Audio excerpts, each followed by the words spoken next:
c'est bête ce que je veux dire, mais quelque part, j'ai toujours eu peur qu'il la tue. Enfin, je savais qu'il se passerait quelque chose. L'homme de 36 ans s'est suicidé en se jetant sous un train après avoir tué Laetitia Schmidt. En instance de divorce, c'est là qu'a eu lieu un meurtre. Lundi matin, un homme aurait tué son ex-compagne devant chez elle. Le suspect est en fuite depuis. Les recherches... Mais c'était sa chose, oui. Avec du recul, je me rends compte que c'était sa chose. Il voulait absolument tout contrôler. Le 22 avril dernier, le corps de Marie-Alice Dibon a été retrouvé ici, dans une valise, flottant sur l'Oise. C'est une véritable exécution.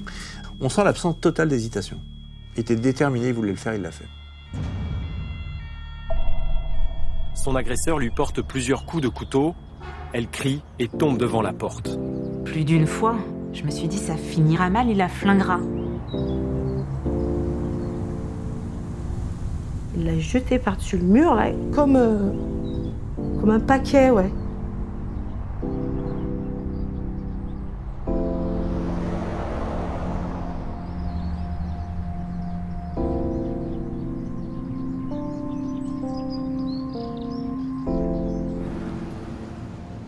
Derrière un homme qui tue sa femme, il y a l'échec de toute une société. Au journal Le Monde, une grande enquête a été menée pendant 1 an sur les féminicides. 1 an à explorer une centaine de dossiers.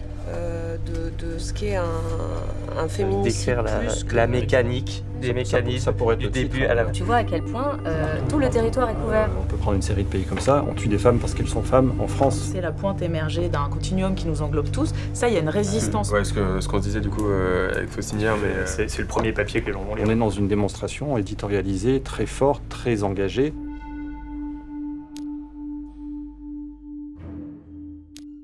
Ces meurtres nous engagent tous.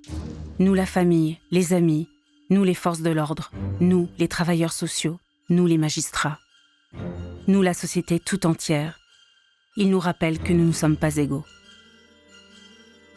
Le féminicide est l'étape ultime de la domination masculine, où l'auteur tue sa compagne quand elles veulent quitter. Compter ses victimes, c'est mettre au jour tout un système. En 2019, 150 hommes ont tué leurs femmes.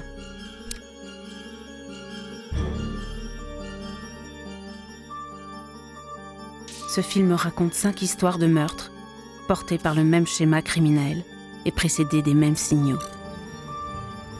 Nous devons apprendre à les détecter.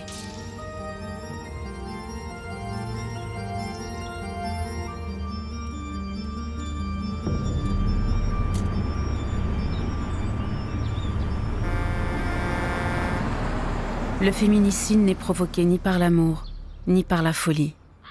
C'est un crime de propriété. Le conjoint commence par exercer un contrôle sur sa compagne.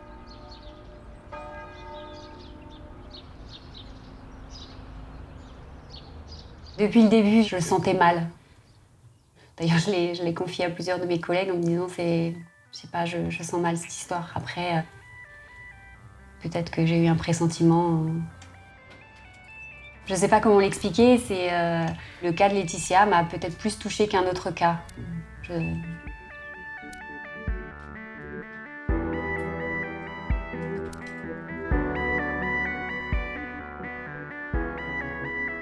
On en a parlé avec ma femme et on s'est dit non, il n'ira pas jusque-là. De temps en temps, il y a le petit toit qui te dit méfie-toi. Ça peut aller loin, ça peut mal terminer. C'est une petite pensée que j'avais. Mais en même temps, voilà, c'était tout, c'était de temps en temps. Mais pour moi, c'était pas concevable, c'était pas possible.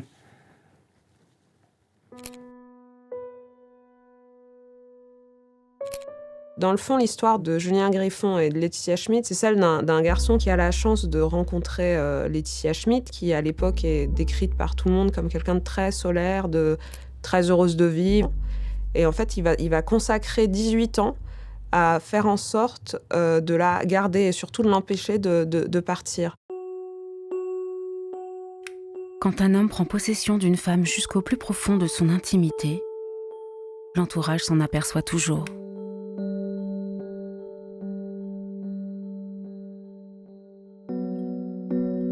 Quand on rentre chez soi et qu'on se fait déshabiller pour voir si personne vous a touché, je trouve ça un petit peu exagéré.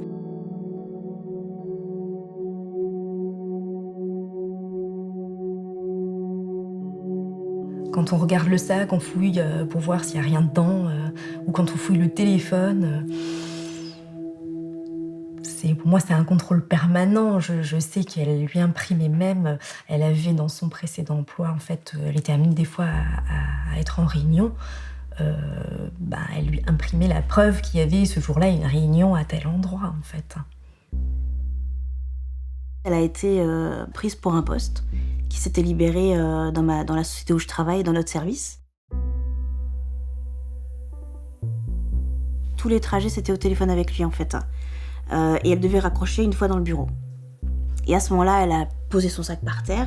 Et là, elle a fait « Oh non !» Je dis « Oh non quoi ?» J'ai oublié d'enlever mon vernis. Je dis « C'est ridicule. Enfin, tu l'enlèves ce soir, c'est pas grave. » Et elle était en panique. Je lui ai ramené du dissolvant à midi pour qu'elle puisse enlever son vernis, en fait. Mais elle vous a dit quoi sur son vernis? Elle a dit que c'est interdit. Je n'ai pas le droit de mettre de vernis à part quand il est avec moi. J'insistais pas, en fait, c'était tellement... Avoir son visage, en fait, quand elle faisait quelque chose qu'il ne fallait pas, entre guillemets, on n'avait pas envie de la secouer en disant « Mais t'es une idiote, t'arrêtes ». Je l'aidais, en fait. Je l'aidais pour que, justement, elle retrouve son sourire et une fois qu'elle avait posé son vernis, c'était bon, quoi. Il lui avait jeté tous ses anciens sous-vêtements et il lui en avait racheté d'autres.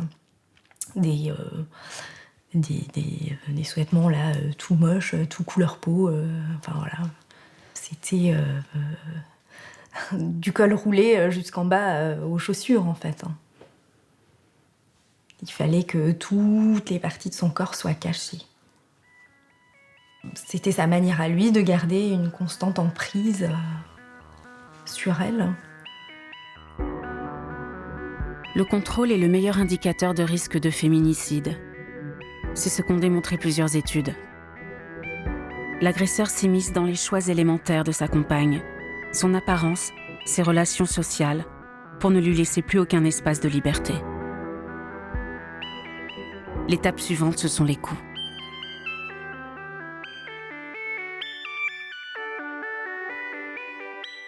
Je sais qu'il y a une dispute qui a éclaté un soir à leur domicile, au point où la gendarmerie, je crois, est même intervenue.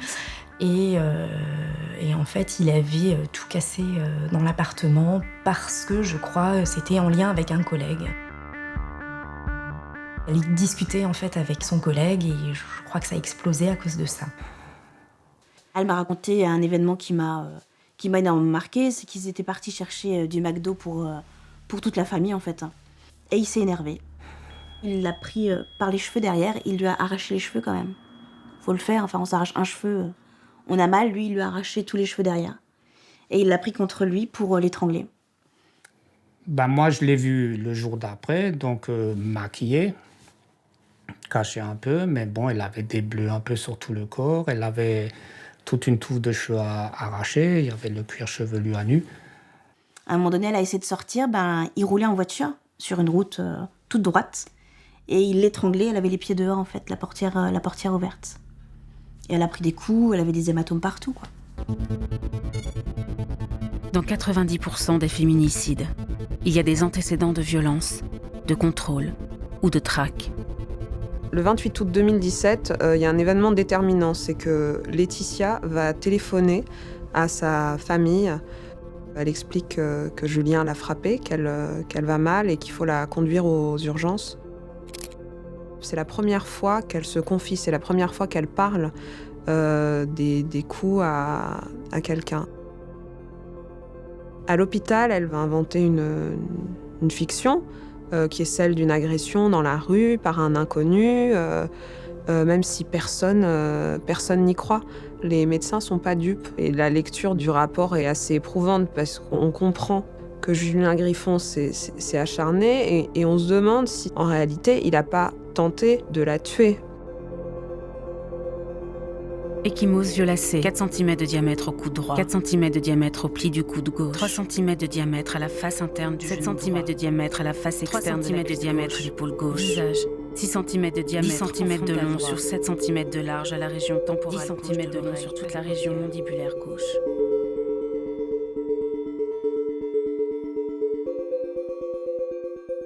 Une collègue a alerté un chef de service lui disant « On a l'impression que c'est une femme battue ».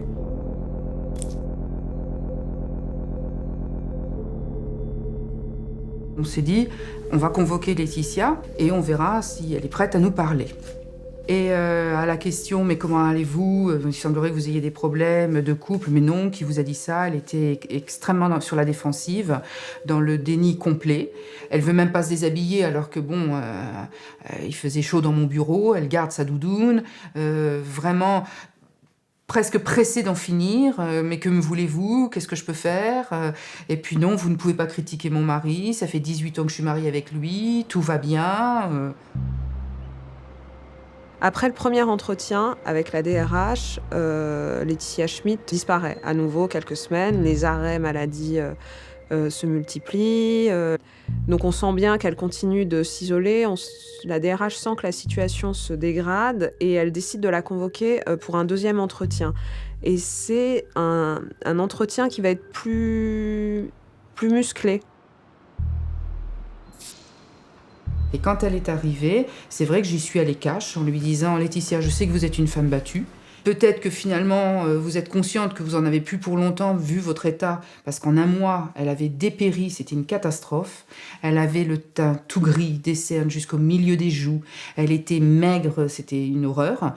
Et du coup, je suis allée sur sa corde sensible parce que je sais que Laetitia était très attachée à ses enfants, en lui disant « Vous savez, Laetitia, la plupart du temps, une fois qu'ils ont fini avec la mère, ils frappent les enfants. » Et tout à la fin de l'entretien, elle me dit « Il faut que j'arrête, là, il faut que j'y aille parce qu'il m'attend dans la voiture. » Et là, avec ma collègue, on se regardait en disant « Mais qu'est-ce qu'on fait? On va voir cet homme, ce bourreau, ce monstre. » Et ma collègue lui dit « Mais vous êtes sa prisonnière, vous n'êtes même pas libre de vos déplacements. » Parce que Laetitia avait une voiture. Et elle hausse les épaules, nous regarde, mais son regard parlait de lui-même, en disant « Bah, sûrement. » J'ai appris par la suite qu'elle avait accepté de porter plainte.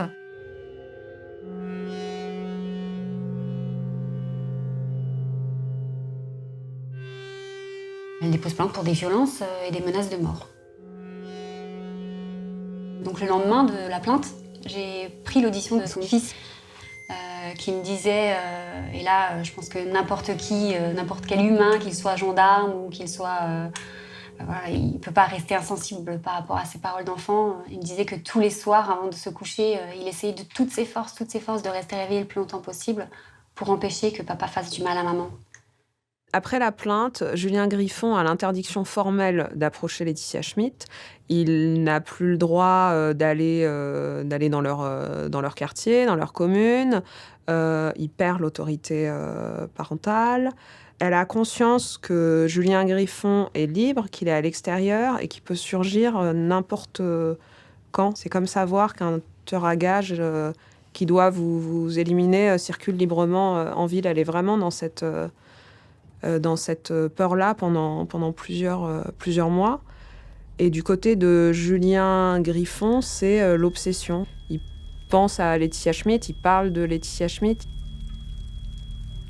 Avant un féminicide, la future victime affronte une domination tellement puissante qu'elle ne parvient pas à s'en libérer seule. Quand la justice ou l'entourage n'arrive plus à faire contrepoids, elle retombe sous l'emprise de son agresseur.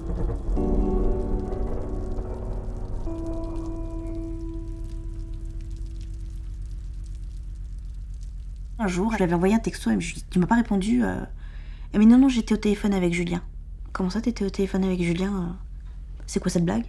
J'ai dit « T'as pas le lui parler, t'as pas de l'approcher, pourquoi t'es au téléphone avec lui ?» Oui, c'est pour le... Non, il me l'a demandé ou je sais plus ce qu'elle m'a dit. J'ai dit « Mais vous vous êtes dit quoi au téléphone ?»« Ah ben rien, on a regardé le même film. » Il veut juste m'entendre respirer. Donc j'ai dit « T'arrêtes ton cirque de entendre respirer là, qu'est-ce que c'est que ce truc là ?» Enfin, jamais personne appelle l'autre pour l'entendre respirer devant le même film. Je suis même pas certaine, jusque vraiment vers la fin, qu'elle ait réalisé qu'elle était vraiment en fait cloisonnée chez elle ou cloisonnée à quelqu'un. Elle me dit, il me manque, je peux pas vivre sans lui.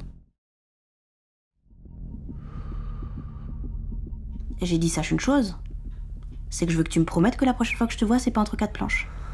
Et elle me dit, mais non, pourquoi tu dis ça? Il va pas me faire de mal, il m'aime, il m'a même dit qu'il veut me faire un 3e bébé.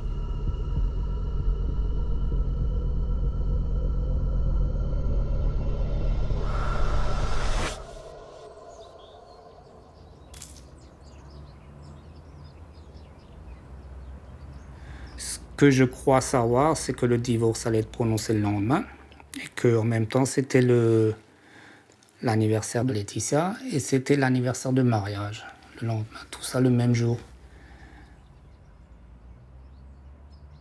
Le 25 juin 2018, j'étais au bureau. Là, on entend à la radio qu'une dame se serait pris un coup de couteau. Donc là, très vite, l'adresse, 22 Cité Les Houblons, Chevaille-Court-sur-Moder, ça me parle. Mais dans ma tête, je me dis non, c'est pas possible. J'essaye de faire abstraction. Et donc, on arrive sur place. Il y a des voisins, beaucoup de voisins qui sont à l'extérieur. Ça crie pas du tout, hein, au contraire, hein, c'est hyper calme. Donc là, je vois Laetitia sur le palier de sa porte. Elle avait perdu beaucoup de sang, donc quand je la reconnais, je vous cache pas que j'ai eu un choc énorme. Première question qui m'arrive, c'est Julien qui vous a fait ça. Donc là, elle me répond que oui. Que s'est-il passé lundi matin à Chevaille-Court-sur-Moder? Un homme aurait tué son ex-compagne à l'arme blanche en pleine rue. Depuis, le forcené est en fuite. D'importantes opérations de recherche sont entreprises depuis 2 jours dans le Bas-Rhin par les gendarmes. Le 25 juin, Laetitia dépose ses enfants à l'école, puis rentre chez elle. Et au moment d'ouvrir, elle prend un premier coup de couteau. Et elle comprend très vite que c'est son mari, Julien Griffon, qui lui a donné ce coup de couteau. Il va s'acharner, il va lui donner une vingtaine, une trentaine, sans doute une quarantaine de coups de couteau. Julien s'en va, il prend sa voiture et il disparaît.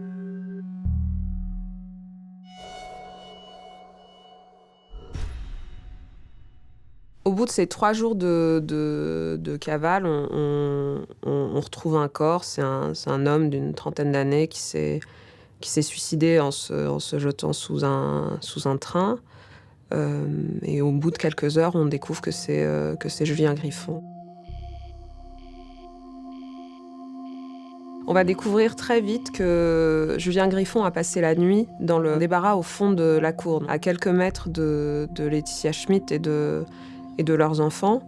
On le sait parce que le téléphone a borné à cet endroit-là autour de minuit. Et on le sait aussi parce qu'on retrouve plein de mégots. Donc on imagine comme ça qu'il a passé la nuit sans dormir, à fumer, à enchaîner les cigarettes en ressassant, en attendant que Laetitia dépose les enfants à l'école, revienne. Donc les pompiers arrivent, la prennent rapidement en charge, elle est installée dans le véhicule. Une fois qu'elle est installée dans le véhicule, je ne sais pas ce qui me prend, je dis aux pompiers, je vais lui parler encore 2 minutes. Je rentre dans le véhicule, elle est allongée, elle me dit il faut mettre en sécurité mes enfants. Donc là, je lui dis t'inquiète pas, j'y vais. Et là, avant de sortir du véhicule, elle m'attrape le bras et elle me dit tu diras que je pense à mes enfants. Tout de suite, j'appelle ma hiérarchie pour dire voilà, il faut confiner les enfants dans les écoles. Et j'ai voulu le voir de mes yeux que les enfants étaient bien en sécurité, donc je suis allée dans les 2 écoles. Et donc je me souviens que je suis allée au collège. Son fils s'est confiné dans le bureau du principal. Et donc il me regarde comme ça et il me dit juste c'est papa. Donc j'ai pas pu lui dire non.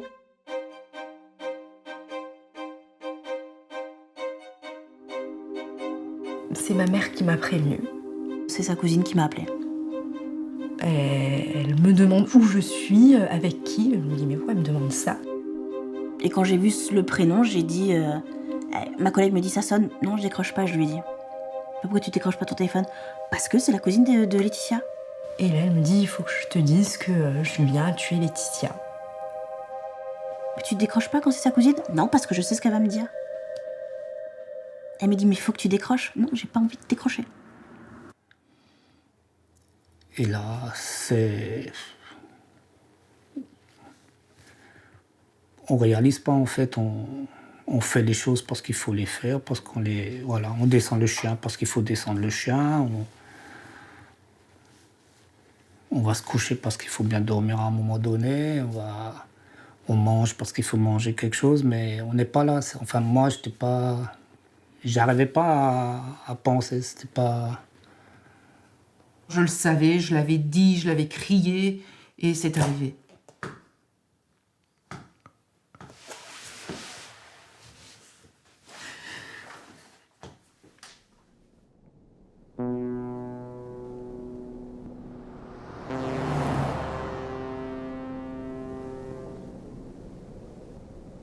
Face au contrôle qui s'abat sur elles, certaines femmes sollicitent la justice pour se protéger.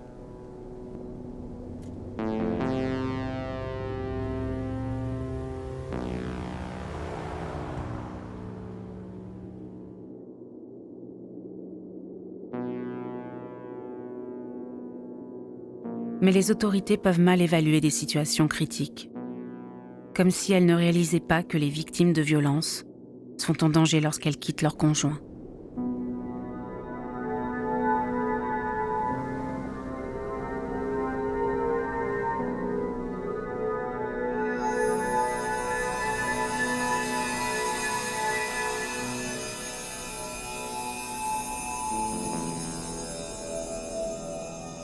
Je dis à la justice, faites votre travail correctement.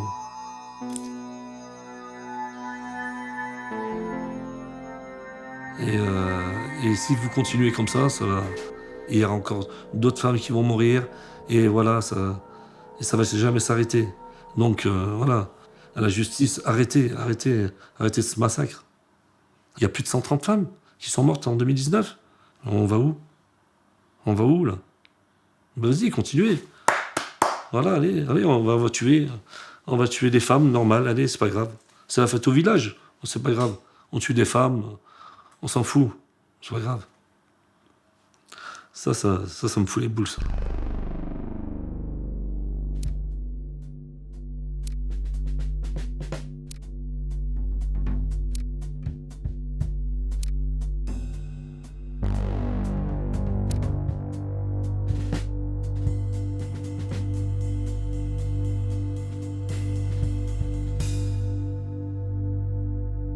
Le samedi, j'ai reçu un coup de téléphone du major qui m'a dit « On vient de découvrir un corps au bas du barrage. » Et c'est Madame Boucher de Bugnazet.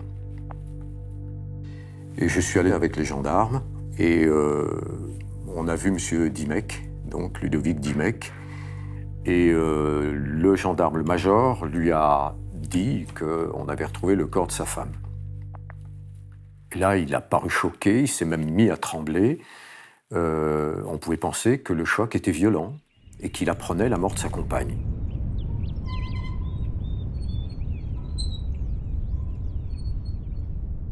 Je suis allé lui apprendre la mort de sa compagne alors que c'est lui qui l'avait tuée. Et ça, c'est dur à porter, quoi.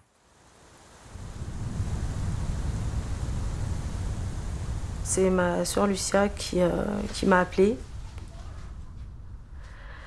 Et qui m'a dit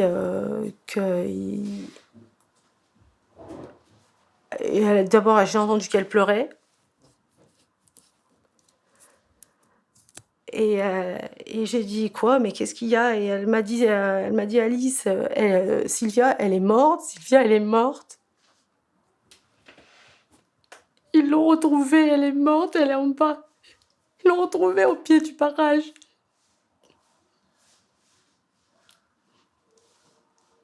Donc là, je me suis mise sur la terrasse là, parce que j'avais les enfants qui étaient dans la maison. Je voulais pas y croire. Mon mari n'était pas là.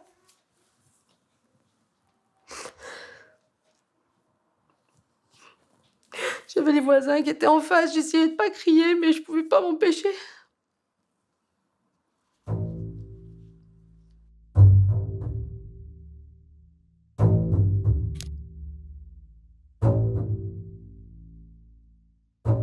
est en fin 2017 et à ce moment-là, Sylvia Bouchet découvre que Ludovic Dimec, avec qui elle a passé 18 ans de sa vie et avec qui elle a eu 3 enfants, est infidèle depuis des années. Elle décide de le quitter. Elle continue malgré tout de côtoyer Ludovic Dimec puisqu'ils sont tous les deux à la tête d'un élevage de rongeurs où ils sont associés. Donc malgré la séparation, ils continuent de se côtoyer tous les deux quotidiennement sur leur lieu de travail. Et elle a la garde de ses enfants en garde alternée. La séparation avec Ludovic Dimec, c'est vraiment pour elle une émancipation. Elle retrouve sa liberté, elle échappe à cet homme qui la rabaissait en permanence, qui l'insultait énormément. Donc elle a encaissé pendant des années. Voilà, elle a décidé d'arrêter et de reprendre cette liberté-là. Là, elle avait vu qu'elle pouvait s'organiser toute seule et qu'elle y arrivait. Et donc, je retrouvais ma sœur, elle venait, elle prenait le temps de s'arrêter sur le canapé, elle s'asseyait, oh, qu'est-ce qu'on est bien dans votre canapé et tout. Et je l'ai retrouvée, pas assez longtemps, mais je l'ai retrouvée comme avant, ouais. Elle venait boire le thé, ses gamins ils venaient à la maison, et voilà, elle faisait plein de choses. Et donc, je pense que là, il a pété un câble, il a dit comment elle est plus avec moi, il fait encore plus de choses qu'avant, elle fait plein de trucs sans moi, et que là, je pense que là, il a chopé les boules.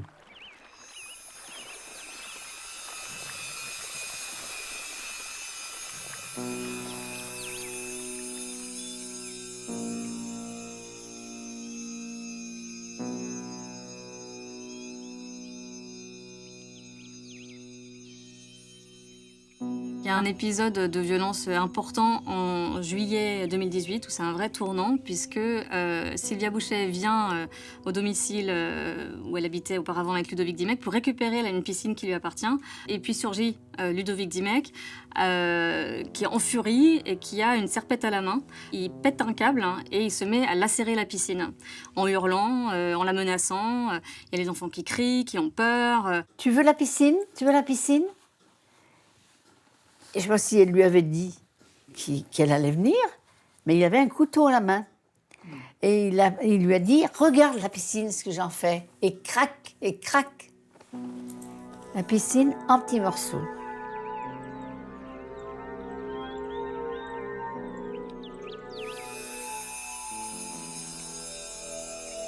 Sylvia vous a raconté l'histoire de la serpette et de la piscine. Oui, bien sûr. Est-ce que vous pouvez me raconter?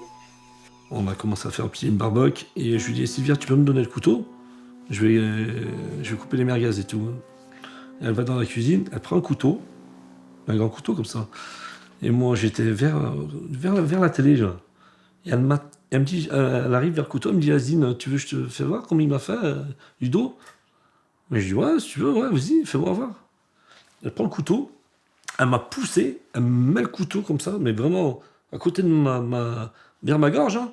Je vais te crever, je vais t'éclater, je vais te crever. Oh, je dis, oh, mais ça va pas là. Je dis, oh, je l'ai poussé, je dis, t'es malade. Elle m'a dit, Azine, il m'a fait ça. J'ai regardé, j'ai dit, quoi? Elle m'a dit, je te jure, il m'a fait ça.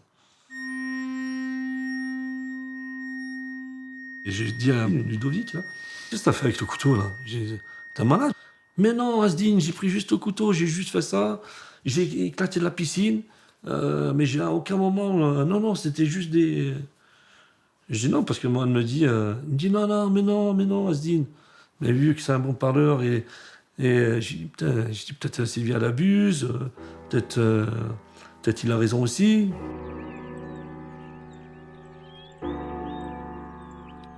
J'ai merdé aussi par rapport à ça, ouais.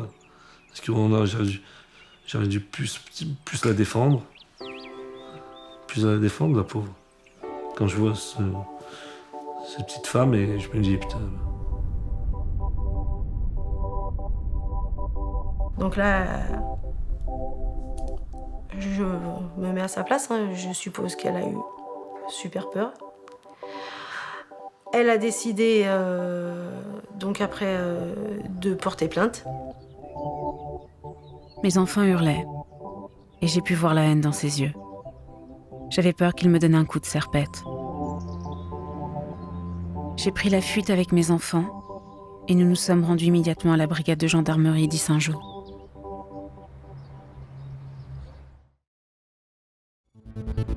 41% des victimes avaient signalé des violences aux forces de l'ordre.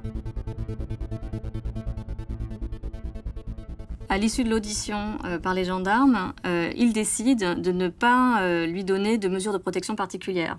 Alors qu'il faut savoir que 3 mois plus tôt, elle avait déjà porté plainte contre Ludovic Dimec parce qu'il avait détruit des objets à elle, notamment tout un salon de jardin à coups de masse.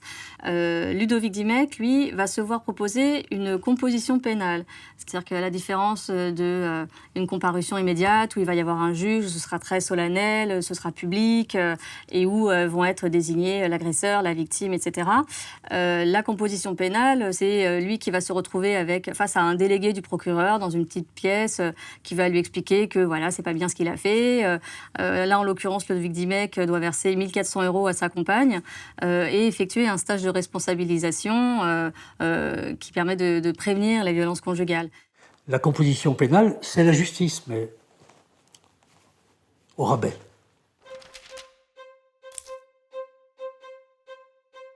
C'est quand même relativement soft. Hein. On a l'impression que la justice dit « oui, on a donné une réponse, hein. Composition pénale, attention, parce qu'il ne faut plus recommencer. Hein. » Voilà.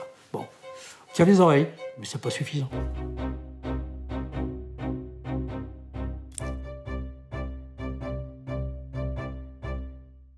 Il est sûr que ça interroge, mais des querelles au sein d'un couple et des menaces de mort, même quand on a la certitude que les mots ont été prononcés, il y en a des quantités, et la plupart du temps, il ne se passe rien. C'est une réalité statistique.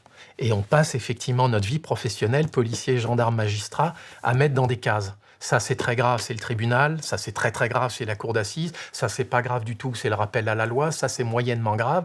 Et je pense que cette façon de travailler, qui est le seul moyen qu'on ait trouvé de traiter des milliers de procédures, 40 000 par an à Clermont-Ferrand à 10 magistrats, en moyenne, 4 000 par an et par magistrat, vous faites le compte, c'est d'essayer d'avoir des rubriques, des cases. Et effectivement, peut-être que du coup, on n'est pas tout à fait assez attentif à un salon de jardin brisé, à de la vaisselle cassée, à des menaces de mort dont on va se dire, bon, c'est la première fois, elles ont été jetées en l'air, alors que c'est peut-être révélateur d'un futur passage à l'acte.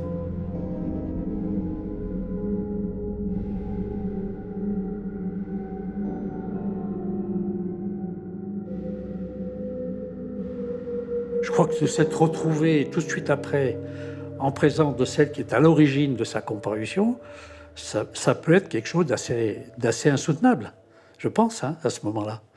Et cette rapidité nous montre que peut-être, là, on est dans le nœud du problème. J'allais presque dire que c'était la chronique d'une mort annoncée, là.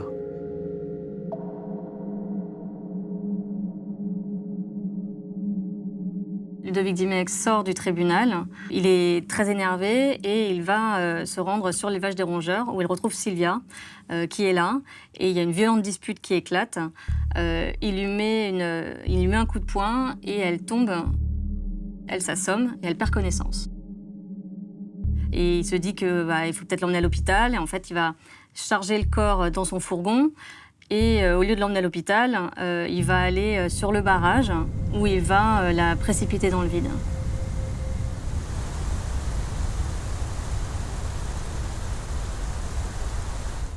Après avoir jeté Sylvia dans le vide, Ludovic Dimec va avoir un coup de fil en fait, de ses enfants qui attendaient leur mère à l'arrêt de bus et elle n'arrivait pas. Et donc ils ont dit bah voilà, maman n'arrive pas, est-ce que tu peux venir nous chercher? Donc il est allé chercher ses enfants et il a décidé de faire comme si de rien n'était. Et là, la chute dans le barrage, il n'y a pas d'autre issue que la mort.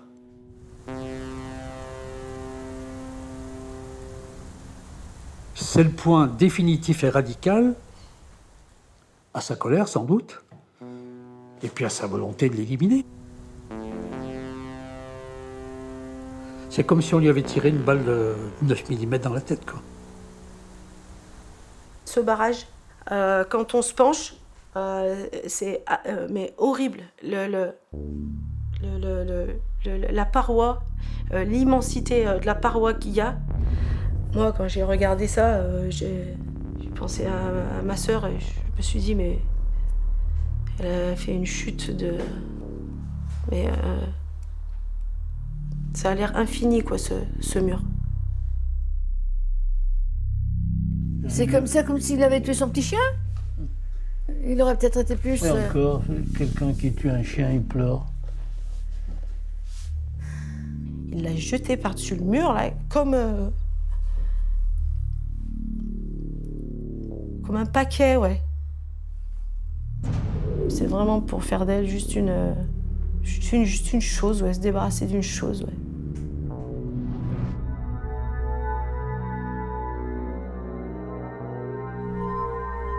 Le féminicide est souvent marqué par un déchaînement de violence. Ce n'est pas un simple accès de colère.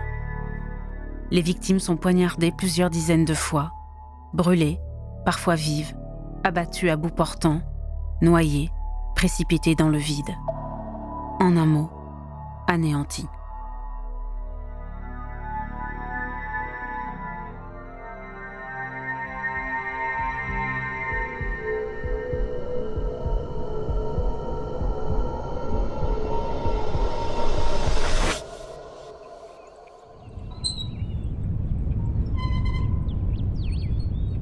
Quand j'ai vu M. Dimec avec les gendarmes, j'ai pensé tout bêtement qu'il pouvait être innocent.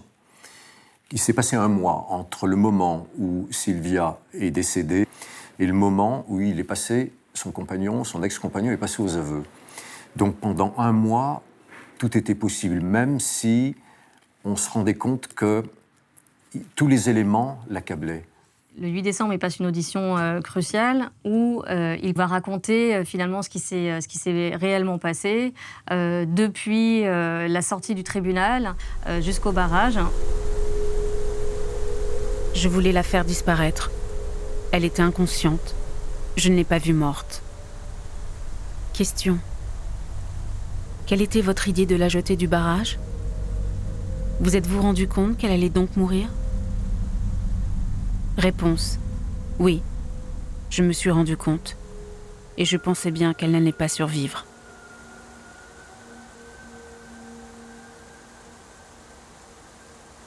Donc il va passer devant les gendarmes, il va reconnaître son implication, il va être mis en examen pour meurtre. Il va se passer quelque chose que je ne cache pas, vous parliez tout à l'heure d'expérience, que je n'ai jamais vu. C'est-à-dire qu'il va passer devant un juge des libertés de la détention, et ce juge des libertés de la détention va considérer qu'il peut être remis en liberté sous contrôle judiciaire. En tant que magistrat, depuis 30 ans que je fais ce métier, c'est effectivement une décision atypique. C'est clair, dans ce type de contentieux, 99 fois sur 100, pour ne pas dire 9999 fois sur 10 000, il y aura d'emblée, même malgré les dénégations, une décision de détention provisoire. C'est clair. On va traiter ce meurtre d'une mère de famille et d'une épouse comme on traitera un banal cambriolage ou une conduite en état d'ivresse. Au même niveau.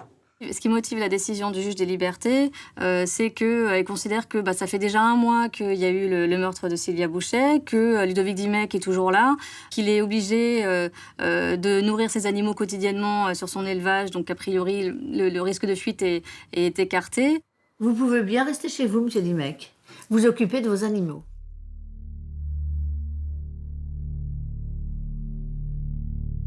En France, on avoue qu'on a tué quelqu'un et on n'est pas tout de suite incarcéré.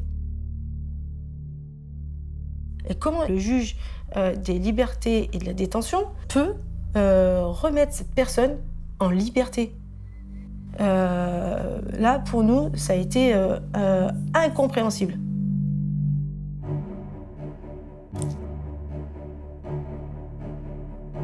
Ma secrétaire m'a dit que quelqu'un voulait me voir de façon urgente et il m'a dit j'ai tué ma femme. C'est la première fois que ça m'arrivait. Enfin, c'est la première fois que j'avais quelqu'un dans mon bureau qui venait m'expliquer qu'il a été mis en examen dans une affaire d'homicide et qu'il était libre. Donc je lui ai demandé de me réexpliquer. Puis je me suis dit attendez monsieur, si on vous reproche ce que vous dites, c'est pas possible que vous soyez en liberté. Il l'était. Le procureur, qui est lui-même abasourdi par la décision du juge des libertés de la détention, va faire appel de cette décision. Et ça va prendre 10 jours pour que la justice examine cet appel et décide de placer effectivement Ludovic Dimec en détention.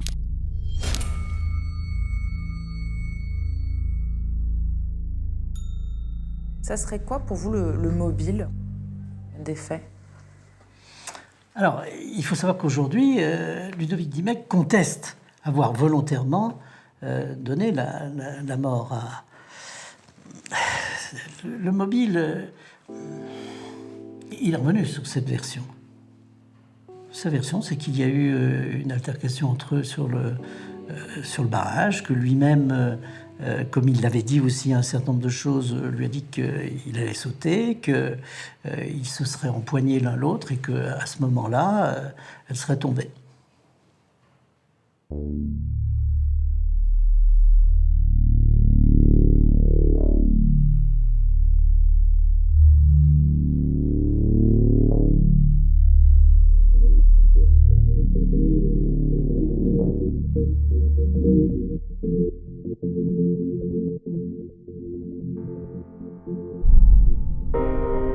La justice est à l'image de la société. Elle peine encore à prendre la pleine mesure des féminicides.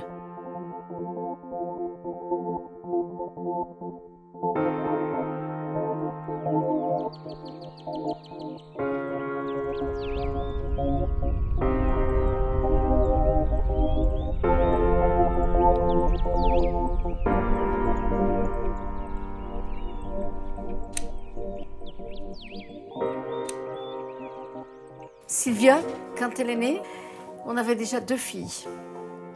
Le père aurait bien aimé que ce soit un garçon. Alors il a eu Alice, il a eu Myriam, et à la 3e, eh ben, il espérait. Et quand on lui a dit c'est une fille, il dit eh bien, on aurait vraiment dit que cette petite Sylvia, elle avait entendu. Parce que, bon, vous voyez que, comme il est bavard, eh bien, il arrivait dans la maison, il disait un mot, elle tournait toute petite bébé, elle tournait ses yeux vers lui. Et quand elle était un peu plus grande, qu'elle marchait toute, je disais, je vais au jardin. Oh, je vais aider papa, je vais aider papa. C'était ta fille, celle-là.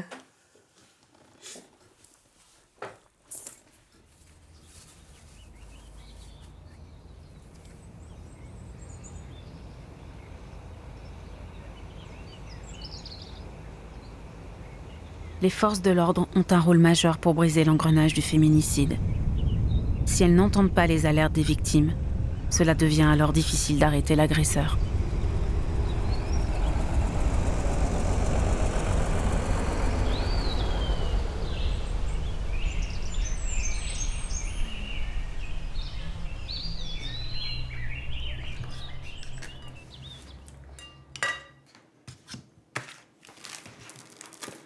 Quand ils vont être plus grands, comment on va leur expliquer tout ça? Parce qu'ils commencent déjà à se demander pourquoi sa maman n'est plus là. Elle demande. Ouais, elle dit quoi qu'elle me manque, maman. Et vous leur dites quoi quand je vous dis, dites quoi moi aussi, elle me manque et elle manque à tout le monde. J'ai dit qu'on était là et puis.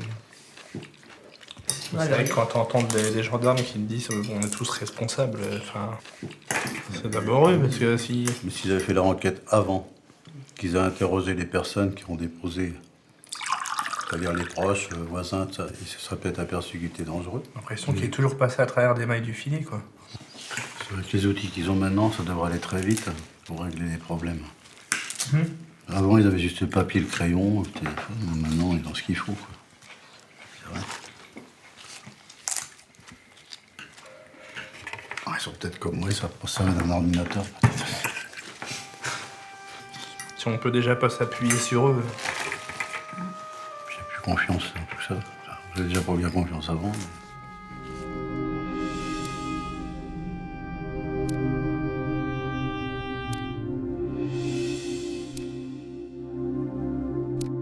Mais... On entend souvent qu'on ne peut pas sauver une femme qui tait les agressions dont elle est victime.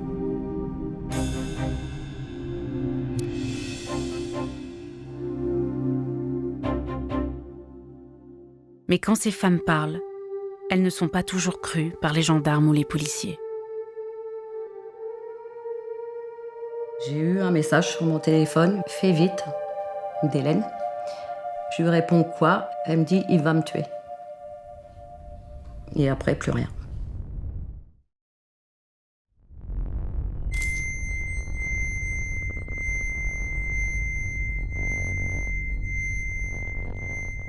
J'entends un message vocal d'un des enfants et il dit d'une manière très naturelle, comme s'il avait appris sa phrase par cœur. Tonton, je suis chez les voisins, maman et papa ils sont capoutes, papa il a mis le feu à la maison. Et je suis resté dénu, quoi. Je me suis dit qu'est-ce qu'il raconte, j'ai appelé ma mère et c'est là qu'elle m'a dit je suis devant la maison, je pense que ta sœur est morte. On n'en savait pas encore plus sur le moment, mais ils avaient déjà une idée des flammes qu'il y avait et elle savait qu'elle n'allait pas s'en sortir, quoi.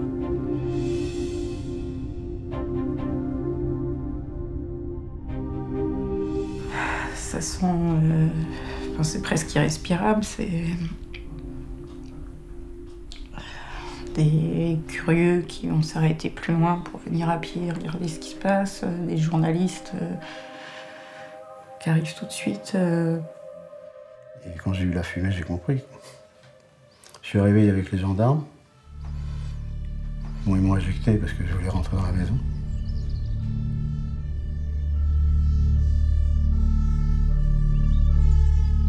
J'ai dit, c'est pas maintenant, c'était avant qu'il fallait intervenir. Vous voyez le résultat maintenant? J'ai dit, c'était de leur faute, c'était pas rien, qu'on avait porté plainte contre eux. Voilà. J'avais la colère. Puis je l'ai toujours. Ça ne m'a pas quitté.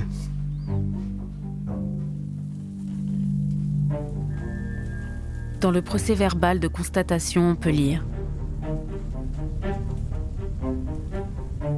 le corps d'Hélène Bizieux est découvert dans le garage aménagé en chambre parentale, tandis que celui de David Auduc est retrouvé dans la partie principale de la maison. David Auduc a volontairement donné la mort à son épouse Hélène Bizieux en lui portant plusieurs coups au moyen d'une arme blanche. Hélène Bizieux était déjà décédée au moment de la mise à feu de l'habitation.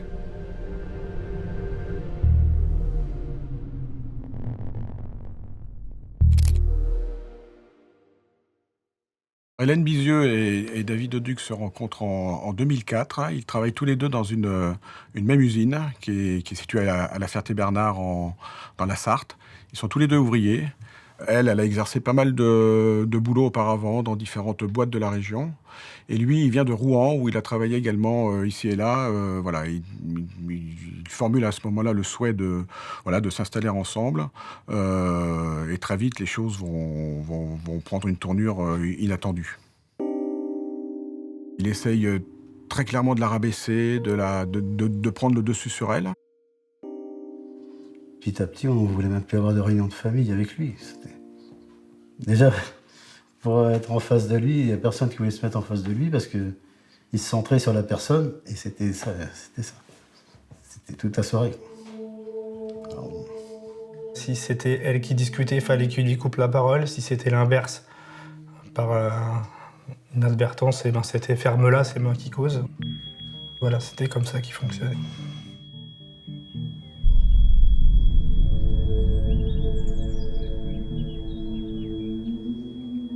Il y a eu une histoire à la salle des fêtes où moi, il s'en est pris à mon mari, qui gérait la musique, une musique qui lui a pas plu. Donc il commence à renverser son verre sur la sono. Il a été chercher le cri dans la voiture pour lui taper dessus, quoi. Et il s'en prenait à tout le monde. Il a même pris mon mari par le cou en lui disant j'aurais dû te crever ou je vais te crever. Nous, il nous avait expliqué dans les débuts de leur relation qu'il avait tué quelqu'un sans le vouloir, en mettant des coups, en défendant sa mère qui était battue par cette personne. Et ça, on était persuadés, nous, depuis un moment, qu'il y avait quelque chose qui tournait pas rond là-dedans. Alors, tout bascule en fait le 13 avril 2018.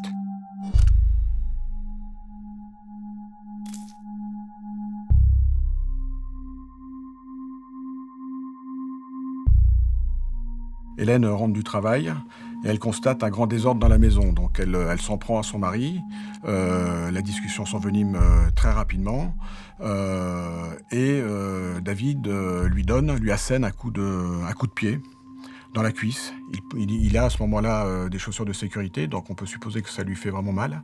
Et il demande à Hélène de partir en la menaçant de mort, tout simplement. Elle m'appelle en disant, il m'a menacée. Il est parti avec des armes, j'ai très peur. Et là, je lui ai dit, viens à la maison avec les enfants.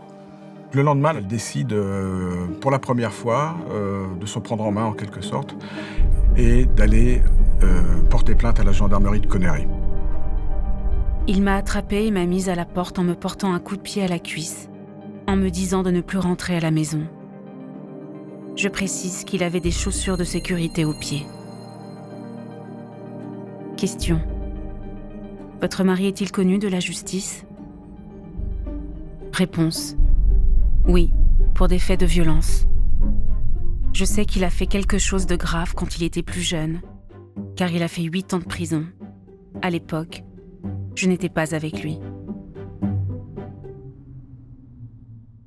Pourquoi ils ne font rien, malgré la déposition d'Hélène qui est quand même... elle en dit peu, mais il y a une chose qui est très importante dans sa déposition, c'est quand même le temps de prison qu'il a fait, quoi. Ça devrait les inquiéter. Quand ma sœur a dit qu'il était dangereux, qu'il avait déjà tué quelqu'un, eh ben, ils l'ont pas vu sur le fichier, donc ils l'ont pas cru, tout simplement. Cette condamnation ne figure pas dans le fichier, ce qui s'appelle le fichier TAGE, le fichier du traitement des antécédents judiciaires. De fait, le gendarme ne va pas croire Hélène. Il ne va pas la croire parce que ce qu'elle lui a dit ne correspond pas à ce qu'il voit sur son ordinateur, tout simplement. Le fait est que cette affaire, une barbarie totale, a été suivie par les médias. Madame, monsieur, bonsoir. Mort horrible à Maromme pour un homme de 35 ans qui a agonisé pendant 3 jours.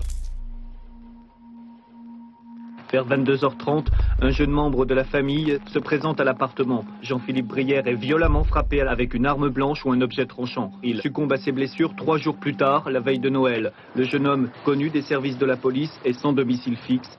Ce jeune homme, c'est David Oduc. Il a 22 ans à l'époque, il vit à Rouen. Il va avoir un rôle décisif puisque c'est lui qui va tenir la hachette, qui va blesser très gravement l'homme en question, qui va agoniser pendant 3 jours et qui va finir par mourir.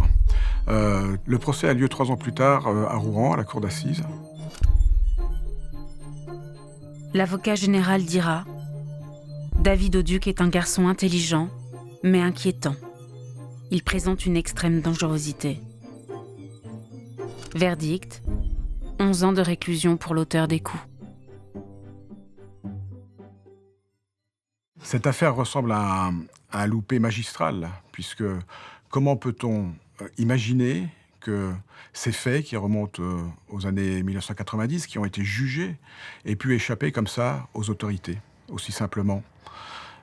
C'est absolument ahurissant. Il faut se mettre à la place de la famille qui est allée à plusieurs reprises signaler la violence de David Oduc. Et ça, vous l'avez raconté à la gendarmerie ? Ils savent tout ça, oui. Sauf qu'ils s'en foutent complètement. Qu'est-ce que vous avez dit à la gendarmerie de Connery ? Je lui ai dit qu'il avait déjà tué auparavant, qu'il était dangereux, que nous, chez nous, il nous avait menacé de mettre le feu chez nous, de venir nous tuer. J'avais appelé les gendarmes. Moi, j'avais dit, mon fusil est chargé, je l'attends. Mais qu'ils ne viennent pas dire qu'ils ne savaient pas. Il n'y a eu aucune enquête. On n'a pas interrogé les proches, on n'a pas interrogé les voisins, on n'a interrogé personne. Au regard de l'évaluation personnalisée de la victime, réalisée par nous gendarmes en résidence à Connery, aucune mesure particulière de protection ne nécessite d'être mise en œuvre.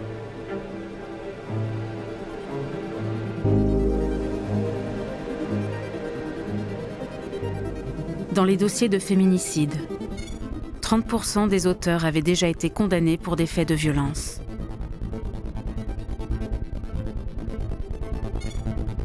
« 29% des plaintes ne sont jamais communiquées par les forces de l'ordre au procureur de la République. 80% des plaintes communiquées à la justice sont classées sans suite.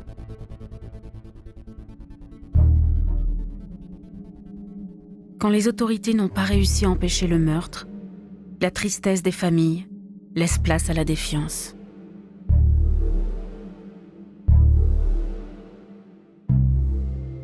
Aujourd'hui, je sais que si je me fais arrêter, il risque d'y avoir conflit parce que j'aurai forcément cette chose-là en tête et je leur dirai qu'avant de m'embêter pour un test d'alcoolémie ou pour 5 km/h en trop, qu'ils fassent leur travail quand on a besoin d'eux, quand on leur demande.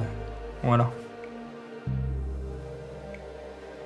Moi, j'ai ce que j'ai dit aux gendarmes, j'aurais dû le tuer moi. J'aurais dû le tuer. Ma fille, elle serait toujours avec ses enfants. On a fait confiance à la justice. Voilà. Quand on voit ce que ça amène, j'aurais eu l'occasion. Et moi, je suis pas un criminel. C'est très fort ce que vous dites, j'aurais dû le tuer moi. Oui. Oui. Pourquoi est-ce que... Parce que si vous tuez quelqu'un, c'est 25 ans de prison directe, même si c'est quelqu'un... Mais ma fille, elle serait toujours là avec ses enfants. Bon. Oui. J'aurais peut-être été en prison, mais ma fille serait toujours là avec ses enfants. Voilà. La gendarmerie nationale a répondu ceci. Concernant Hélène Bizieux, il est effectivement difficile pour la gendarmerie de s'exprimer sur ce cas, en dehors de tous les éléments que nous vous avons fait parvenir. En effet, notre prise de parole pourrait être interprétée comme une justification et non comme une analyse, ce que nous ne souhaitons pas.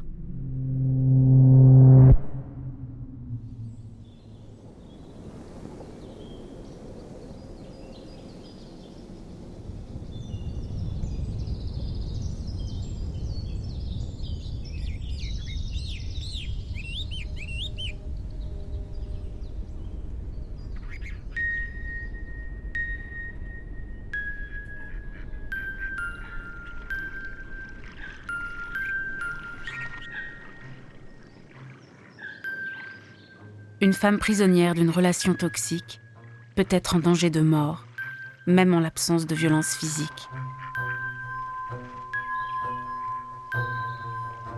Dans ces cas complexes, les proches ont du mal à percevoir la dangerosité de la situation.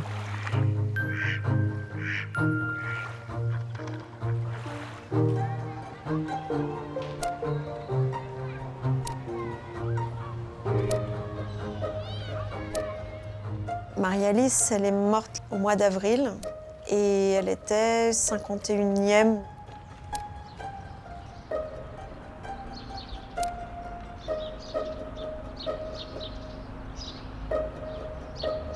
Quand j'étais à l'enterrement, j'étais devant la tombe et il y avait tout le monde autour de moi. J'étais en train de jeter mes pétales de rose et tout. J'ai pris une photo. J'ai pris la photo du cercueil de ma sœur dans son trou de terre, quoi. Marie-Alice voulait le quitter, il ne l'a pas supporté. Donc il a décidé d'en finir avec elle. Et plutôt que quelqu'un joue avec son jouet, il a préféré le casser. Marie-Alice, après ses études, donc il y a plus d'une vingtaine d'années, elle est partie s'installer aux États-Unis, vivre une partie de l'année aux États-Unis. Et elle est décrite par tous ses proches comme quelqu'un qui a un caractère plutôt affirmé, qui est très sociable, mais qui ne se laisse pas faire.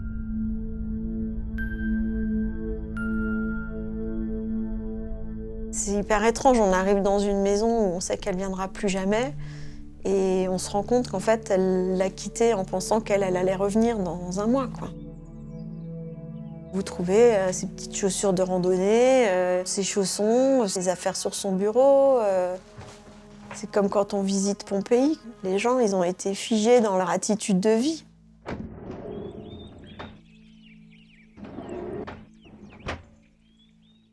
Marie-Alice, c'était une scientifique émérite. Elle était très reconnue au consulat de San Francisco. Elle a fait beaucoup pour son industrie, le développement de son industrie dans la Silicon Valley. Découverte scientifique, à un sens. Quelqu'un qui se pose des questions, qui veut toujours en savoir plus.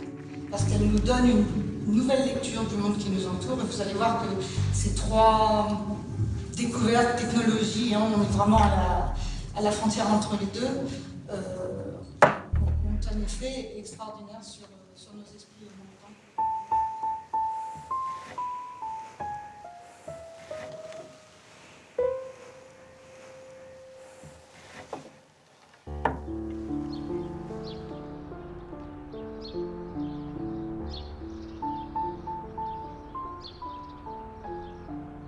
Marie-Alice, elle a presque 2 vies, une vie aux États-Unis et une vie en France. Et c'est lors d'un voyage en France au début des années 2000 en région parisienne qu'elle va rencontrer Luciano Mereda.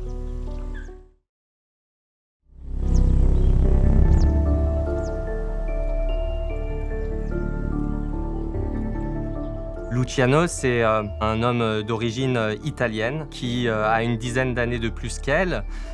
Et c'est une relation qui va connaître de multiples crises, mais ils vont quand même rester plus d'une quinzaine d'années ensemble. Il était chauffeur de taxi et Marie-Alice a pris son taxi. Il avait un bouquin sur son siège passager.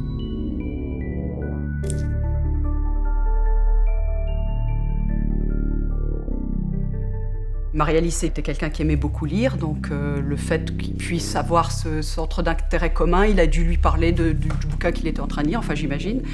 Et à partir de là, la rencontre s'est faite, ils ont gardé le contact, ils se sont revus, et puis, voilà. Et dans son métier de chauffeur de taxi, les chauffeurs de taxi classent affaires, et ça c'est très important pour lui. Il en est très fier, et quand il parle de ce qu'il fait, c'est toujours pour dire qu'il a transporté un tel, que lui c'est son copain, son pote, et que il a besoin de se faire mousser.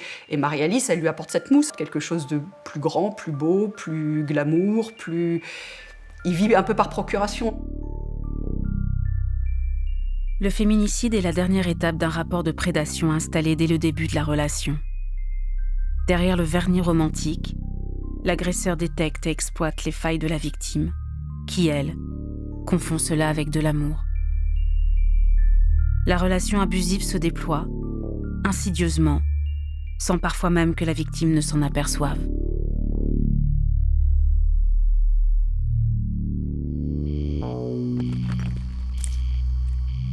Elle était lucide pour les autres et naïve pour elle.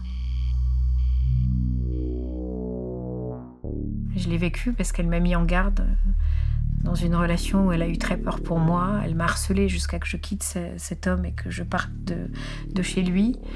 Elle m'a dit des choses, j'ai pas envie que ton nom apparaisse dans la liste des fémicides. Et c'est à elle que c'est arrivé. Elle m'avait d'ailleurs prêté un livre. Voilà, elle m'avait prêté, il est toujours là. Elle m'avait dit, c'est Le harcèlement moral de Marie-France Irigoyen. Elle m'avait dit, mais t'as pas lu ça? Mais il faut absolument que tu lises ça. Et maintenant, je me dis, pourquoi est-ce qu'elle lisait ça? Enfin, pourquoi est-ce qu'elle avait ce bouquin-là? Et je crois qu'elle était victime, et c'est le sous-titre du livre, de violences perverses. C'est très déstabilisant que Marie-Alice ait offert à son amie ce livre, parce que dans ce livre, Marie-France Irigoyen, elle décrypte très bien les mécanismes qui construisent au fur et à mesure une relation toxique. Et c'est vrai que quand on nous explique ces mécanismes-là, on pense directement à Marie-Alice. Et du coup, on se pose cette question qui pour moi, n'a toujours pas de réponse. C'est comment Marie-Alice, avec tout son bagage culturel, avec toutes ses connaissances, comment elle a pu ne pas s'apercevoir qu'elle-même était dans ce type de relation-là. Dans ce livre, on peut lire: il est commun d'entendre dire que si une personne est devenue victime, c'est qu'elle y était prédisposée par sa faiblesse et ses manques. Au contraire, les victimes sont habituellement choisies pour ce qu'elles ont en plus et que l'agresseur cherche à s'approprier. Elle n'a d'intérêt pour le pervers que lorsqu'elle est utilisable et qu'elle accepte la séduction. Elle devient un objet de haine dès qu'elle se dérobe ou qu'elle n'a plus rien à donner.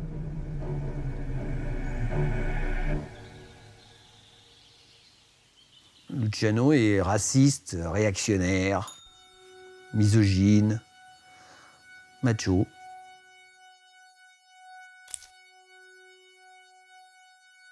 Et Marie l'excuse. Ouais, mais pourquoi tu l'excuses? Puisque tu t'engages politiquement pour que ces idées-là disparaissent. Pourquoi est-ce que tu fais ça? Et puis avec le mec avec qui tu es, tu pardonnes tous ces trucs-là? Ça n'a pas de sens. Nous sommes allés ensemble dans la maison d'un de mes amis, à Cognac, où nous avions prévu de passer des vacances. Après le 3e jour, elle est venue nous voir le soir et elle a dit « Nous partons à l'aube demain parce qu'il n'est pas heureux, il veut rentrer ». Je lui ai dit quelque chose du genre « Tu ne réagis pas en féministe, toi qui es pourtant une féministe franchement assumée ». Elle ne m'a pas répondu, elle a dit « Je veux rentrer avec lui ». À ce moment-là, j'ai pensé, il y a 2 Marie-Alice et là, je ne sais pas à laquelle je m'adresse. L'une des 2 est vraiment manipulée par lui. Marie-Alice avait écrit MeToo déjà 2 ans et rien ne change. Nous sommes le 1er mars et déjà 30 femmes assassinées par leurs compagnons. Voilà. Elle avait écrit ça sur ma page Facebook. Comment une femme peut-elle être publiquement féministe et dans sa vie intime subir une domination masculine grave? Cette ambivalence prend sa source dans ses failles, dans sa peur de ne pas être aimée, que l'agresseur utilise.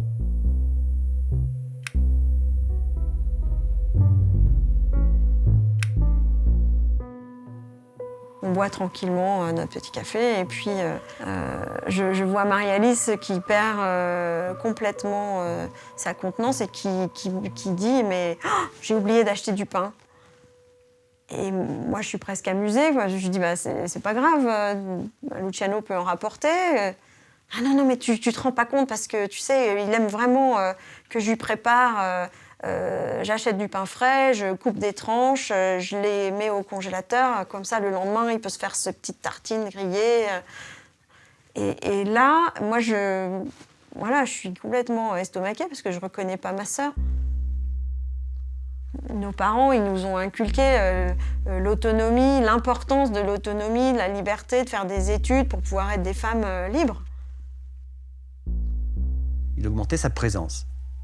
Il voulait, non, c'est moi qui t'emmène à Paris. Non, c'est moi qui t'emmène d'ici à là. Comme ça, il est toujours là, quoi. Hein. Comme ça, c'est moi qui en voiture, je t'emmène à ton rendez-vous prochain, etc. Donc ça lui augmentait la présence, le contrôle, de manière... Mais c'était pas quelque chose d'extrêmement visible, quoi.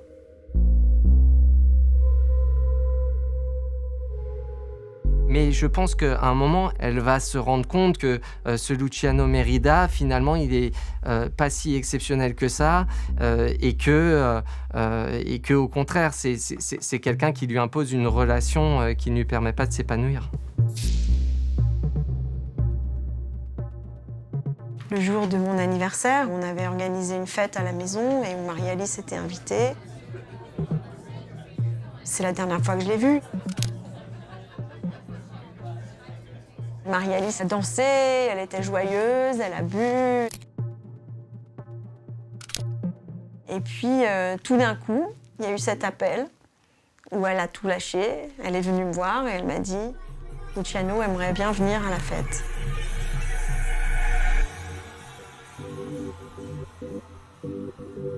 Et du moment où il a été là, elle était moins joyeuse, elle a moins dansé. Il détenait complètement dans la fête, il est arrivé en costume de travail. Et puis ça, je ne pourrais pas jamais l'oublier parce que c'est la dernière fois que je l'ai vu. Il est reparti avec elle. Elle est allée chercher ses affaires dans sa chambre, elle est repartie avec son baluchon et son boulet. Voilà.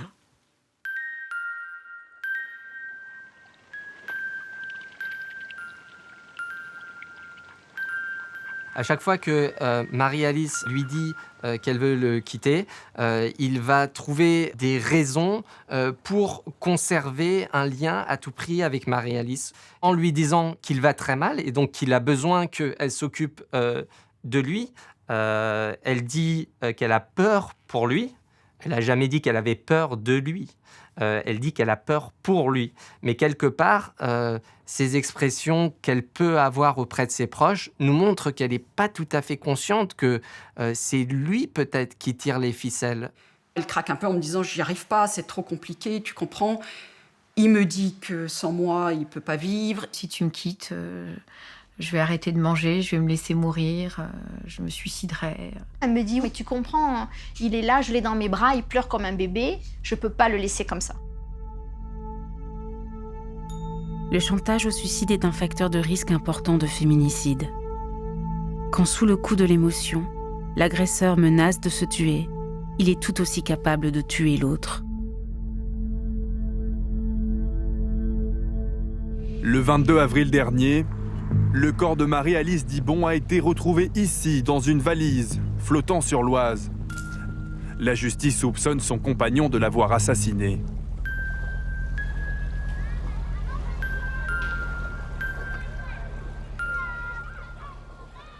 J'ai demandé, mais vous l'avez trouvé où?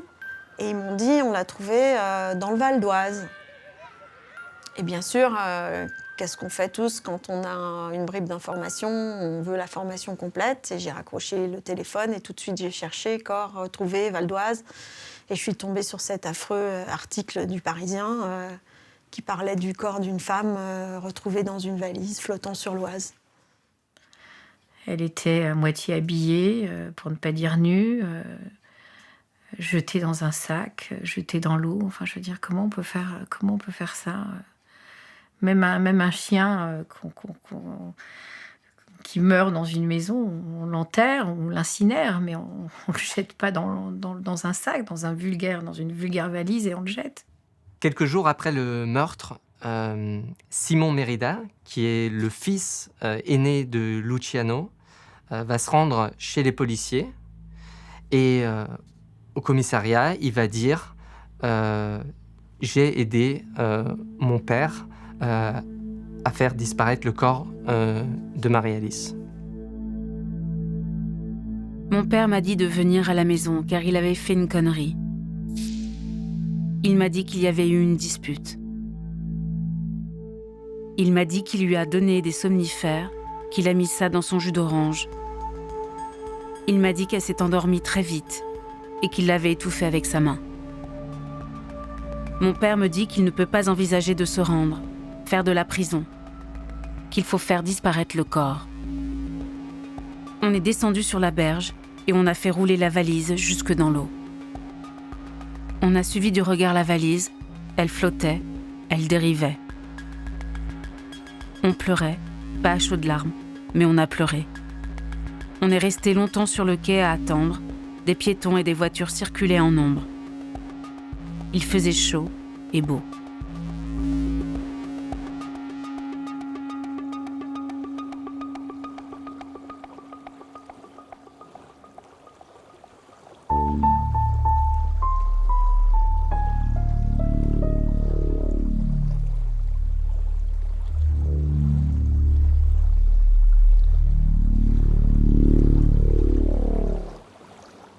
Marie-Alice, c'était une femme de preuves scientifiques. Et je pense que si moi j'avais eu une meilleure connaissance des statistiques, j'aurais été beaucoup plus persuasive dans le fait qu'il ne fallait pas qu'elle reste dans cet appartement si elle avait décidé de le quitter. Parce qu'aujourd'hui, je sais que les contextes de séparation, ce sont les contextes qui sont les plus courants les causes les plus courantes de féminicide. 3 féminicides sur 4 sont commis pendant ou après la séparation.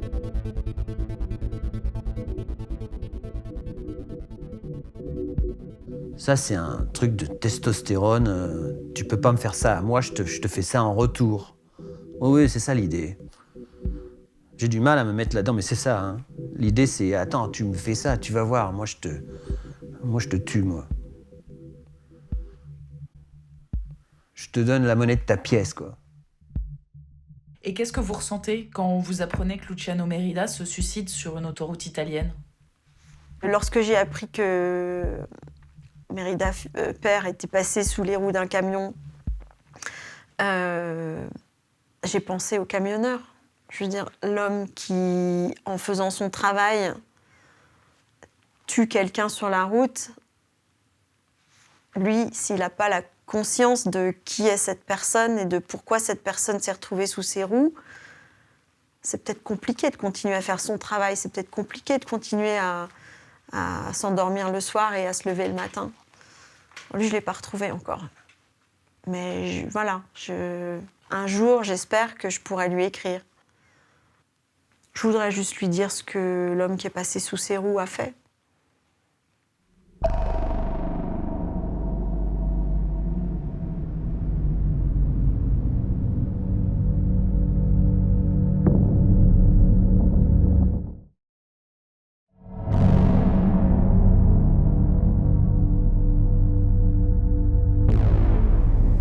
Dans un féminicide, il n'y a jamais qu'une seule victime.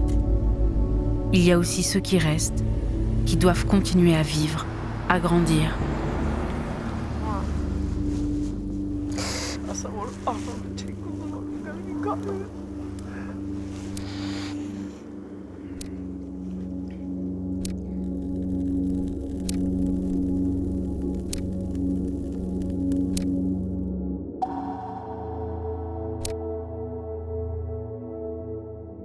Ma mère avait souhaité être enterrée en Arménie à côté de son père et de ses grands-parents.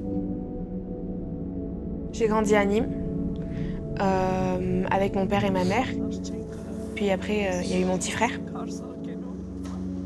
Nous nous sommes retrouvés orphelins car mon père a tué ma mère puis s'est suicidé.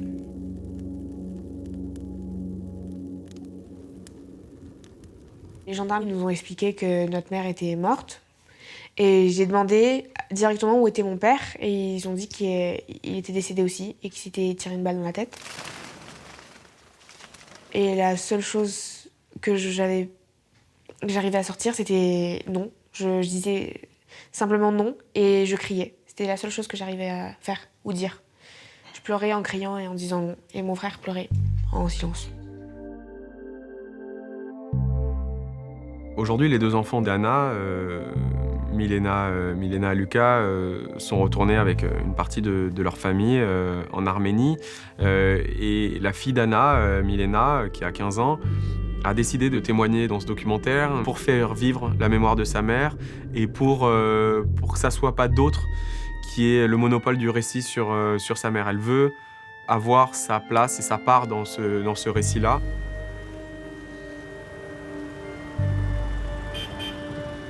Ma maman, c'était une personne super douce. C'était une bonté. Je sais pas comment expliquer ça. Elle était vraiment gentille avec tout le monde. Dans toutes les personnes, elle voyait le bon. Même dans le mauvais, elle trouvait du bon. C'est pour ça qu'elle est restée avec mon père aussi longtemps, je pense. Le souci, c'est que mon père aimait aussi ma mère, mais pas d'une façon correcte. C'était pas de l'amour. C'était des moments d'amour, puis d'autres moments de haine et d'horribles choses. Arthur et Anna se rencontrent en Arménie. Il y a une grande différence d'âge entre les deux, puisque Anna a à peine une quinzaine d'années et lui, il a déjà autour de 30 ans. Et très rapidement, ils vont se mettre ensemble, former un couple, et puis ils vont décider de partir vers la France. C'est au moment où ils ont leur première fille, Milena, et le deuxième enfant, Lucas, va naître sur le territoire français. Et donc ce couple et cette petite famille qui s'est formée s'installe dans le sud de la France, à Nîmes, dans un des quartiers sensibles de la ville.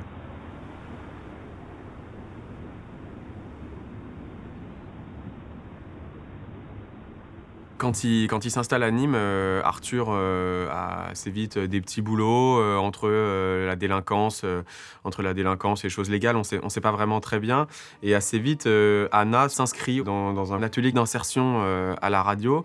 Elle y voit un peu comme une porte de sortie, elle parle pas très bien français. Anna, bonjour. Bonjour, Servan. Il y a pile 1 an, tu commençais ce chantier. C'était l'année dernière. Oui, c'était le 3 janvier 2011. Pour elle, c'est une façon de progresser en français, de rencontrer des nouvelles personnes, et puis aussi de découvrir un nouveau métier, celui de journaliste ou celui de reporter de terrain. Il réalise des petits sujets pour la radio. C'est un heureux. Maintenant, je sais qu'il y a un écrivain très connu. Ça fait très... Il y a trop de choses à découvrir. Et quel chemin quand même aujourd'hui, tu es à Radio France, tu parles à la radio. Ouais. C'est un beau chemin, ça aussi. Même à la radio, c'est 1 ou 2 ans avant, je vais pas imaginer qu'un jour je vais passer à la radio. Merci à toute cette équipe. Et puis j'entends sa joie de vivre. C'est ça que j'entends. Je la vois et je l'entends heureuse de faire ça. C'était sa bulle d'oxygène, en fait. Voilà. Et si on avait pu la garder dans cette bulle avec nous, on aurait aimé. Voilà, c'est ça. Je connais beaucoup de choses qu'avant je savais pas. Je savais même pas que les jeunes ils font des choses assez intéressantes comme ça. La seule chose qui m'avait frappée, c'est qu'elle me disait, tu sais, mon mari n'aime pas quand je viens à la radio et mon mari n'aime pas quand je passe du temps avec toi, comme ça. Il n'aime pas. Et je lui ai dit, mais pourquoi? Et elle m'a dit, parce que je suis heureuse. Je suis heureuse à ces moments-là et il n'aime pas. Première interview que j'étais toute seule, c'est inoubliable, on peut le dire. Mais quand vous êtes venues ici en studio toutes les deux, c'était très beau, hein. Vous étiez des deux. Depuis que je connais Anna, c'est un prénom qui pour moi représente la douceur. Et ma fille s'appelle Anna. On s'est retrouvés sur la même session au chantier radio. On essayait de passer beaucoup de temps ensemble, mais c'était pas toujours très évident. Arthur, il m'aimait pas trop, je crois. Quand on avait une pause, on pouvait pas aller très loin. Je voulais juste qu'on aille manger toutes les deux. C'était jamais possible. Elle pouvait pas. Et quand j'allais lui dire bonjour, il voulait pas me dire bonjour. Il décidait de tout, en fait, pour elle. Hein. À part le fait qu'elle ait le droit de travailler, elle n'avait pas le droit de faire grand-chose. C'était... Je sais vraiment pas comment le décrire. C'était sa chose, sa possession, en fait. Voilà, c'était... Elle ne pouvait faire que ce que lui avait décidé, en fait.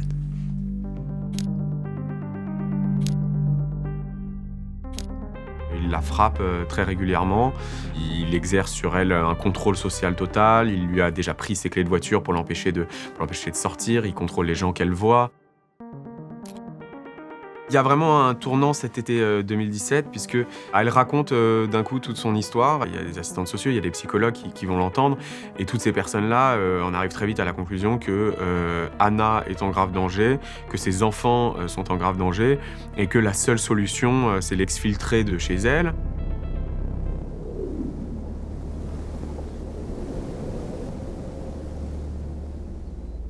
Et elle est placée dans un lieu dont l'adresse est tenue secrète pour ne pas que les pères ou maris violents puissent retrouver leur famille. Ils vont accueillir Anna et ses enfants qui vont redécouvrir tout simplement ce qu'est une vie normale, une vie saine, avec une petite cellule familiale qui se reforme.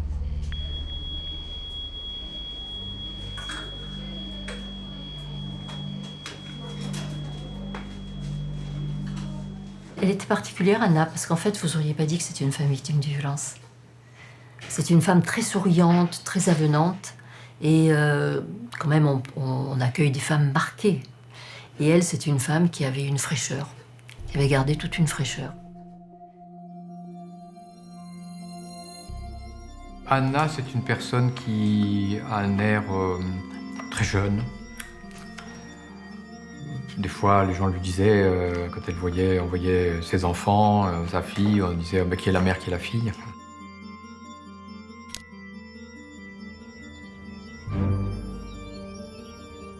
Un jour, le couple qui est responsable du foyer lui dégote une petite voiture. C'est le signe de la liberté, le fait qu'elle puisse aller où elle veut, quand elle veut. C'était une fierté. C'était une fierté pour eux de voir que leur mère s'était débrouillée pour avoir cette voiture. C'était magnifique de voir cette famille quand ils ont reçu cette voiture, qui était une vieille voiture, mais qui marchait bien. Et la joie de tous les trois, là. Un de ses enfants avait dit oh, moi, quand je serai grand, je voudrais pas avoir une voiture prestigieuse. Je crois que finalement, j'aimerais avoir une voiture comme ça.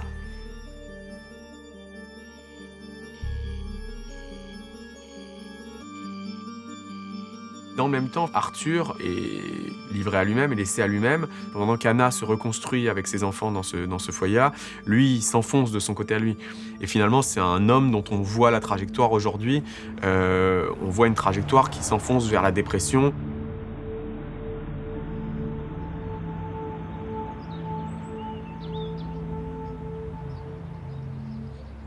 Le 8 8 mars, à l'occasion de la Journée internationale des droits de la femme. Il y a une journée qui est organisée et Anna va être invitée à témoigner. Donc elle témoigne devant une assemblée d'élus, de notables de la région. Ça se passe au conseil départemental du Gard, dans une très belle pièce. C'était une conférence de presse officielle, donc quand même un peu impressionnante pour ces femmes qui venaient témoigner. En plus, vu ce qu'elles ont traversé, ce sont toujours des femmes un peu fragiles et timides.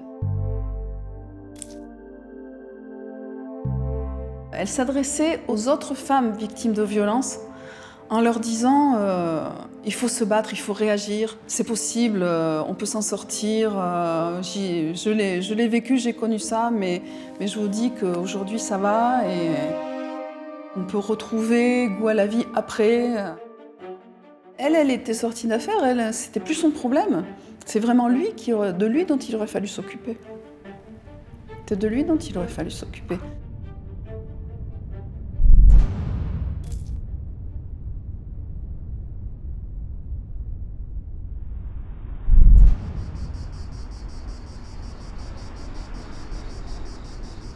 Le 31 juillet 2018, c'est une journée de très forte canicule. Tous les acteurs dans le dossier témoignent qu'il faisait très chaud ce jour-là, que c'était étouffant. Anna prend le volant de sa petite voiture pour rentrer chez elle et elle passe par Saint-Christol-les-Alès. Il y a une espèce de zone sans âme, un rond-point sans âme. Tout ce qu'on sait, c'est qu'elle s'arrête sur ce rond-point et il s'arrête juste derrière elle. Tout dans le rythme de cette scène de crime épouvantable, c'est une exécution. On arrive derrière une voiture, on la bloque sans agressivité, on sort de sa voiture, on sort son arme au niveau de la victime. On la pointe immédiatement contre sa tempe, pas à bout touchant, mais à quelques centimètres. On tire. Ce qui veut dire aussi une chose, c'est qu'on n'a pas vu charger son arme, c'est-à-dire actionner la culasse en arrière. Une cartouche était dans la chambre. C'est de la préméditation absolue. Et instantanément, tous les témoins l'ont vu, la main qui se tendait vers la victime, et ils ont immédiatement vu le mis en cause qui, sans hésiter une seconde, s'est tiré une balle dans la tête. Il était déterminé, il voulait le faire, il l'a fait. 40% des auteurs se suicident ou tentent de le faire après le meurtre.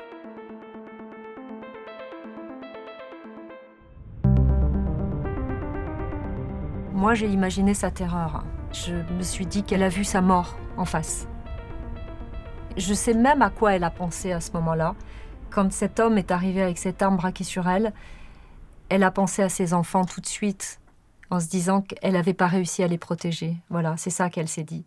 Il y a un côté très symbolique dans le fait qu'elle meurt au volant de cette petite voiture qui représentait pour elle et pour ses enfants l'émancipation, la nouvelle vie. Il y a un message qui est envoyé par le tueur qui lui dénie le droit à la liberté, qui lui dénie le droit d'exister en dehors de lui, d'avoir une existence propre à elle. Et c'est insupportable, cette histoire, c'est insupportable. Et comme je vous ai dit, moi, je ne peux plus passer à cet endroit à Alès. C'est pas possible. C'est trop injuste et trop dur. Trop dur. Alors un message peut-être, parce qu'il y a une nouvelle équipe qui vient d'arriver. Quel est le message que toi, tu pourrais leur passer ?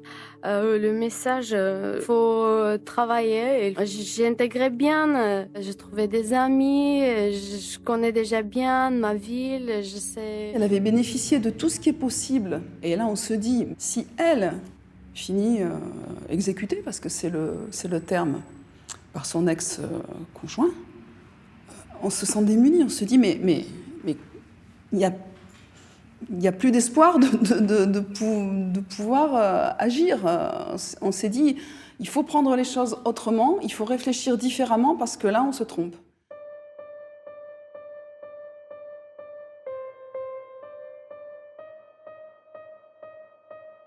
Ma première réaction, c'est de me dire, je m'arrête, je ne fais plus ce travail. C'était vraiment ma première réaction. Et puis après, j'ai dit, mais au contraire, il faut continuer, quoi. Parce qu'il y a encore des avancées, il y a encore du travail à faire. La mort dans ce qu'elle a de parce qu'elle représente le point final de non-retour ou d'horrible, elle n'aura pas le dernier mot. Au-delà de Anna, il y a ce qu'elle a semé. Au-delà de Anna, il y a ses enfants. Au-delà de Anna, il y a notre courage renouvelé. Au-delà de Anna, il y a les combats qui continuent.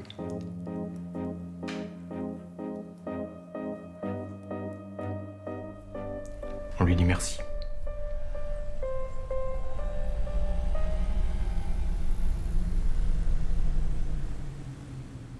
Il y a une forme de reconstruction des enfants, ils sont retournés à leurs racines, ils sont retournés en Arménie.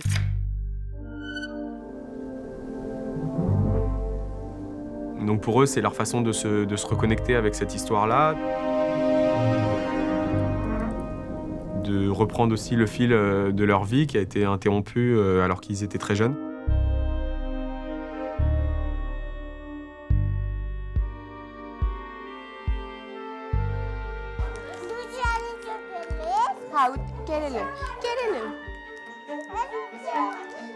J'ai toujours protégé ma famille, mon petit frère et ma mère du danger, donc mon père.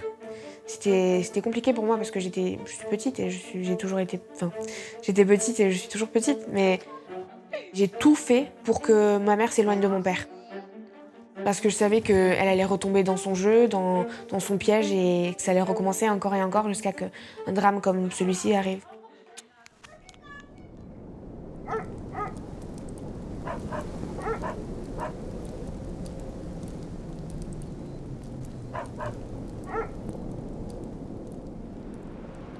Avec le recul, je pense que la chose a été très mal gérée. Très mal gérée par notre société, très mal gérée par les hauts placés de notre société. Je pense que pour mon père, on aurait pu faire une évaluation psychologique, de savoir dans quel état il était, d'où venait le problème, puisque c'était vraiment un danger public. Dans tous les féminicides, parce que je me suis intéressée au sujet, ce que je vois, c'est qu'on s'occupe beaucoup des victimes de violences conjugales, mais pas assez des auteurs, des bourreaux. Je pense qu'on devrait autant s'occuper des victimes que des acteurs de la chose, puisque si on s'occupe des victimes et qu'on les soigne, mais qu'après l'acteur recommence ce qu'il a fait, je pense que ça va pas marcher. Et au final, on se retrouve avec des cadavres. Attends, ouais, c'est quoi? Ouais, là. Quelle montagne? Ah, là-bas, là-haut? Ouais. Depuis toute petite, ma mère nous avait prévenu que ce genre de choses risquait d'arriver, qu'on risquait de la perdre ou de perdre mon père ou les deux. Et la chose la plus importante qu'elle nous avait dit, à mon frère et à moi, c'était de rester ensemble, à deux, et de pas se séparer. So I'm sorry to my unknown lover, sorry that I can't believe. Depuis 1 an et demi maintenant, rester ensemble, c'est devenu notre devise. Sorry to my unknown lover, sorry that I can't believe. Où qu'on aille, quoi qu'on fasse, il faut toujours qu'on reste ensemble et tout ira bien. Oh. Ok. I missed your calls for months it seems. Don't realize how mean I can be. Cause I can sometimes treat the people that I love like you.